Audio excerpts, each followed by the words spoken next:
Բարերեկո հորիզոնը շարունակում է աշխատանքը։ Տեղի ունեցել վարչապետ Նիկոլ Փաշինյանի հեռախոսազրույցը Ֆրանսիայի նախագահ Էմանուել Մակրոնի հետ։ Հայաստանի վարչապետը Ֆրանսիայի նախագահին շնորհակալություն է հայտնել հարաբերությունների զարգացման հարցում նրա անձնական ներդրման համար։ Զրուցակիցները պայմանավորվել են մի շարք ուղղություններով ակտիվացնել երկկողմ գործակցությունը։ Ֆրանսիայի նախագահն աջակցություն է հայտնել Հայաստանում ընթացող բարեփոխումների օրակարգին եւ Հայաստանի կառավարության որդեգրած խաղաղության ռազմավարությանը։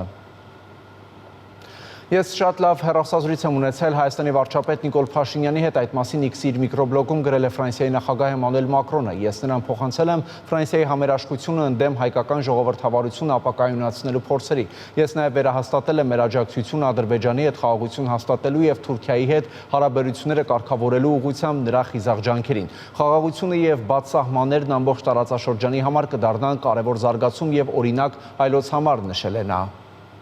Վարչապետ Նիկոլ Փաշինյանն ազգային անվտանգության ծառայության աշխատակազմին է ներկայացրել նորանշանակ տնօրեն Անդրանիկ Սիմոնյանին։ Նիկոլ Փաշինյանը նախ շնորհակալություն է հայտնել Արմեն Աբազյանին ազգային անվտանգության ծառայության տնօրենի պաշտոնում կատարած աշխատանքի համար, ընդգծելով, որ վերջին տարիներին ծառայությունը վերափոխումների, բարեփոխումների բավականին լուրջ գործընթաց է անցել։ Ներկայացնելով ծառայության նորանշանակ տնօրենին, Նիկոլ Փաշինյանը նշել է, որ Անդրանիկ Սիմոնյանը նորմալ չէ ծառայությունում, ավելի քան 4 տարի զբաղեցրել է տնօրենի տեղակալի պաշտոնը։ Վարչապետն իր խոսքում անդրադարձել է նաև օրերս պետականության, Հայաստանի անվտանգության եւ կայունության դեմ նախապատրաստվող հանցագործության բացահայտմանը։ Վերջին տարիներին մենք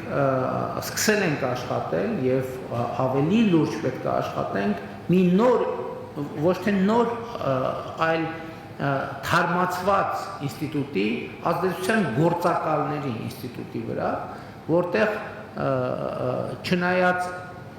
քրեական օրենսգրքով ձևակերպված հատկանիշները գուցե չեն արտահայտվում, բայց պիտի նաև այս գործունեության ձևի նկատմամբ մենք կոնկրետ վերաբերմունք արտահայտելու հնարավորություն ունենանք, որովհետև ըստ էության երբեմն սա առավել վտանգավոր դրսևորումներ է ունենում, որովհետև հարվածի կենտրոնում պահում է Հայաստանի Հանրապետության անկախությունը, ինքնիշխանությունը եւ սա շատ վտանգավոր գործառույթ է։ Նկատի ունեմ, եթե օրինակ օտարերկրյա հատուկ ծառայությունների կողմից հավաքագրվող անձինք հենց ուղիղ շատ հաճախ անվտանգային սպառնալիքներ են ստեղծում, այսինքն գաղտնի տեղեկություններ փոխանցելու օտարերկրյա հատուկ ծառայություններին, ազդեցության գործակալների համակարգը հիբրիդային սպառնալիքների համատեքստում թիրախավորում է մեր պետությունը, մեր ինքնիշխանությունը, մեր ինքնուրույնությունը, որը ընդ որում արտահայտվում է Հայաստանի Հանրապետության քաղաքացիների սեփական երկրի ճակատագիրը որոշելու իրավունքի, իրավասության, ազատության համակարգը կասկածի տակ դնելով եւ քայքայիչ գործողություններ իրականացնելով։ Մեր երկրում այսօր տեսեք երևույթներ կան, որ ընդ որում մենք այդ երևույթները շարունակաբար հանդուրժում ենք, բայց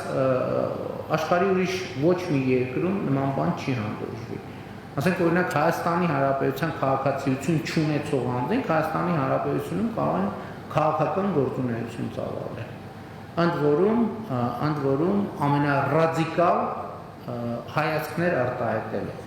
Մենք պետք է ունենանք մեխանիզմներ, անհրաժեշտության դեպքում օրենսդրության փոփոխություններ անենք այդ դեպքերում արձագանքելու համար։ Հիմա պատկերացրեք Հայաստանի Հանրապետության քաղաքացի ենթադրենք որևէ երկրում, որևէ օտար երկրում, այլ երկրում քաղաքական գործունեություն ծավալի, սկսի հանրային կարծիքի հետ աշխատել, ընդ որում օգտագործելով բոլոր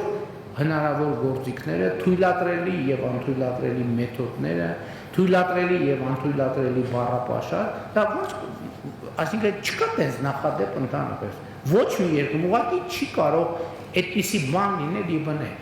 Բայց ես չեմ հասկանում, ո՞նց կան Հայաստանի Հանրապետության քաղաքացիություն չունեցող անձինք Հայաստանի Հանրապետությունում քաղաքական գործունեություն ծավալել։ Հայաստանի Հանրապետության քաղաքացիներին շոր կոչերով հանդես գան, տարբեր գործողություններ անելով, սահմանադրական կարգը տապալելու ուղղված կոչեր հնչեցնեն եւ այլն եւ այդպես շարունակ։ Սա աներևակայելի եւ անթույլատրելի բան է եւ ես որպես Հայաստանի Հանրապետության վարչապետ չեմ կարող նման բան հանդուրժել։ Երկօրյա պաշտոնական այցով Հայաստանում էր Եվրոպական հանձնաժողովի փոխնախագահ Եվրամիության արտաքին գործերի ու անվտանգության քաղաքականության հարցերով բարձր ներկայացուցիչ Կայա Կալասը։ Այսօր արտաքին գործերի նախարարությունում կայացել է Հայաստանի արտաքին գործերի նախարար Արարատ Միրզյանի եւ Կայա Կալասի հանդիպումը, որին հաջորդել է համատեղ մամուլի ասուլիսը։ Առաջին նստնախարարի Հայաստանի և Եվրամիության միջև ճգնաժամային կառավարման գործողություններում Հայաստանի մասնակցության շրջանակը սահմանելու մասին համաձայնագրի ստորագրումն է, ինչը գործընկերության ընդլայնման ակնհայտ օրինակ է։ Երկրորդ, այսօր մեր կողմից համատեղ տրվեց Հայաստանի Հանրապետություն Եվրոպական միություն անվտանգության և պաշտպանության ոլորտներում խորհրդակցությունների մեկնարկը, պաշտպանական և անվտանգության ոլորտներում խորհրդակցությունների մեկնարկը վճռորոշ քայլ է մեր համագործակցության շրջանակը համապատասխանեցնելու ժամանակակից մարտահրավերներին և գործադրելու դրանց հաղթահարման լրացուցիչ ջանքեր։ Այս համատեքստում ցանկանում եմ հատկապես ընդգծել Հայաստանի դիմակայունության ամրապնդման, ժողովրդավարական ինստիտուտների հետագա զարգացմանը միտված համագործակցությունը, որը ներառում է նաև այնպիսի ուղղություններ, ինչպիսիք են հիբրիդային սպառնալիքների, ապատեգրատվության դեմ պայքարը։ Այս համատեքստում կարևորվել է նաև Եվրամիության մշտադիտարկման առաքելության գործունեությունը Հայաստանին աջակցության տրամադրումը։ Որպես երրորդ նշանակալի ձեռքբերում Միրզոյանը նշում է այն, որ Հայաստանն ու Եվրամիությունը հաջողությամբ ավարտել են գործընկերության նոր օրակարգի շուրջ բանակցությունները։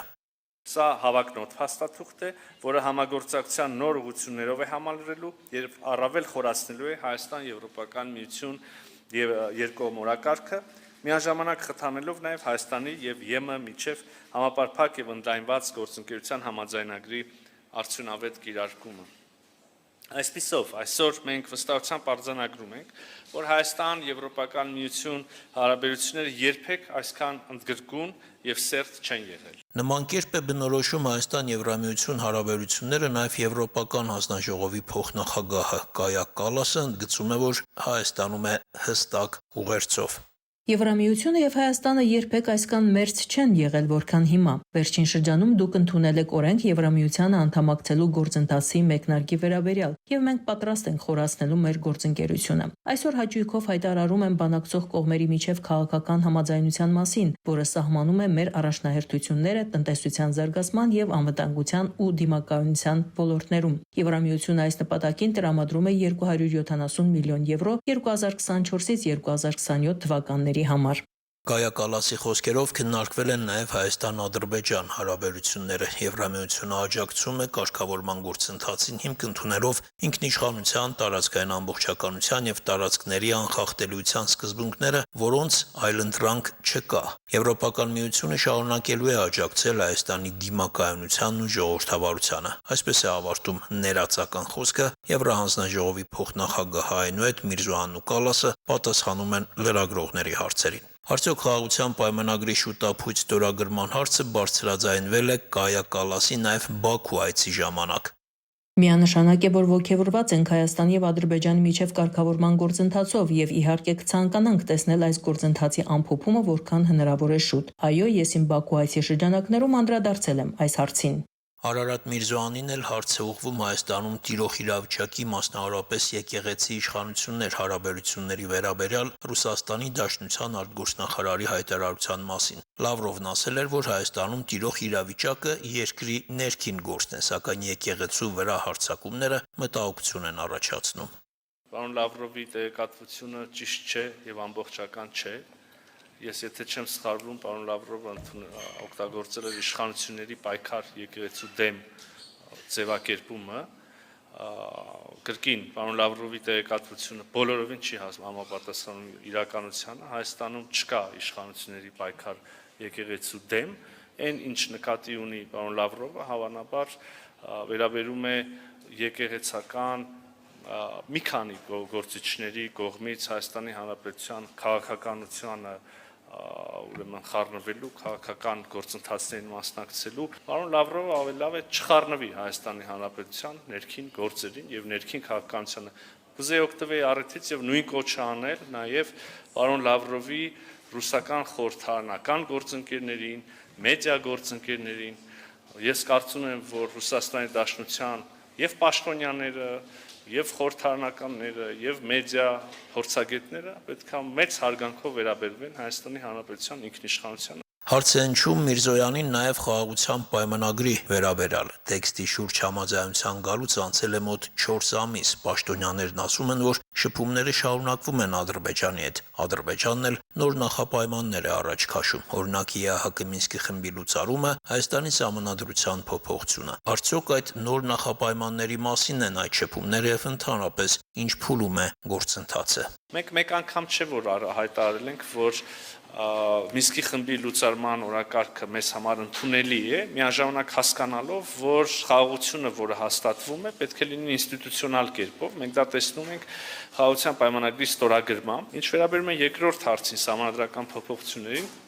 կրկին առաջին անգամ չի, մեկ անգամ չի, որ ասել ենք, որ սա Հայաստանի Հանրապետության բացառապես ներքին օրակարգն է։ Մենք սահմանադրական փոփոխությունների մասին խոսել ենք, անհրաժեշտության մասին խոսել ենք դեռ 2018 թվականից, եւ ըստ ամենայնի հերթական ընտրություններից հետո, հաջորդ ընտրություններից հետո արդեն ձեռնամուխ կլինենք այդ փոփոխություններին։ Այն ասպեկտով, որով որ ադրբեջանական կողմն է դնում հարց, ես պետք է ասեմ հետեւյալը. եթե Ադրբեջանի մտահոգությունները անկեղծ են եւ նրանք անկեղծորեն տեսնում են խնդիրներ իրենց տարածքային ամբողջականության հետ կապված մեր սահմանադրության մեջ, ապա այս մտահոգությունները փարատելու ամենաուղիղ ձևը խաղաղության պայմանագիրը ստորագրելն է։ Մենք կարծում ենք, որ սա որևէ կերպ չպետք է լինի նախապայման խաղաղությունը վերջնականացնելու պայմանագիրը ստորագրելու համար։ Իսկ շփումները նաև այս ամեն ինչը միմյանց բացատրելու կողմերի ընդհանրապես կողմերը պետք է եւ կարող են ավելի ու ավելի հասկանալի դառնալ իրար համար, ավելի ու ավելի փարատել մտահոգություն, հետեւաբար այդ շփումները պարտադիր են եւ շարունակվելու են նաեւ առաջիկայում եւ ես հույս ունեմ, որ ի վերջո այդ շփումները, այդ բանակցությունները կհանգեցնեն եւ պայմանագրի ստորագրմանը եւ մնացած մյուս հարցերի լուծմանը։ Շնորհակալություն։ Արտակ Հովհաննիսյան, Հորիզոն։ Իսպանիայի թագավորություն կատարած աշխատանքային այցի շրջանակում Հանրապետության նախագահ Վահագն Խաչատուրյանը մասնակցել է ՄԱԿ-ի զարգացման ուղղված ֆինանսավորման համաշխարհային համաժողովի պաշտոնական բացման արարողությանը։ Համաժողովի ընթացքում նախագահ Խաչատուրյանը հանդես կգա ելույթով։ Ազգային ժողովի նախագահի տեղակալ Ռուբեն Ռուբինյանը ընդունել է Հայաստանում Իրանի արտակարգ եւ լիազոր դեսպան Մեհդի Սոբհանին։ Զրուցակիցները քննարկել են երկկողմ համագործակցությանն ու տարածաշրջանային զարգացումներին վերաբերող հարցեր։ Կարևորվել են Հարավային Կովկասում եւ Մերձավոր Արևելքում խաղաղությունն ու կայունությունը։ Հասարակական տրանսպորտից օգտվելիս չվճարելու համար կնախատեսվի տուգանք։ Օրենսդրական փաթեթը վաղը կքննարկվի Ազգային ժողովում։ Այս մասին այսօր տեղեկացրել է Երևանի քաղաքապետ Տիգրան Ավինյանը քաղաքապետարանում տեղի ունեցած գործակարգավարական հերթական նիստում։ Կարծում եմ 6 ամիսը կրկին անգամ բավարար ժամանակ էր, որպեսզի մենք հասկանանք, թե ինչ խնդիրներ ունենք նոր միասնական տոմսային համակարգի հետ կապված, եւ նաեւ բավարար ժամանակ էր, որպեսզի հասկանանք, որ երևանցիները ընդհանուր առմամբ գերակշիռ մեծամասնությունը շատ պատասխանատու է վերաբերում տրանսպորտային վճարումներին եւ վավերականացմանը, բայց նաև ունենք քաղաքացիներ, ովքեր որ մտածում են միգուցե որ եկել է, այսպես ասած, անվճար տրանսպորտային երթևեկության ժամանակը, հարգելի քաղաքացիներ, այդ ժամանակը ավարտվում է եւ հատուկ ուզում եմ նախազգուշացնել, որպեսզի հետո նաեւ այդ այսպես ասած մեծ բողոքները չլինեն, բա ինչի է այսպես եղավ, օրենսդրական փաթեթ է քննարկվելու վաղը ազգային ժողովում, որով որ արդեն նախատեսվում է հստակ տուգանք տրանսպորտային միջոցից օգտվելիս չվճարելու, չիդենտիֆիկացնելու, չվավերականացնելու համար եւ մենք իհարկե որոշ ժամանակ այս տեղեկատվական արշավը կիրականացնենք, բայց ինչ որ մի փուլից կսկսվի նաեւ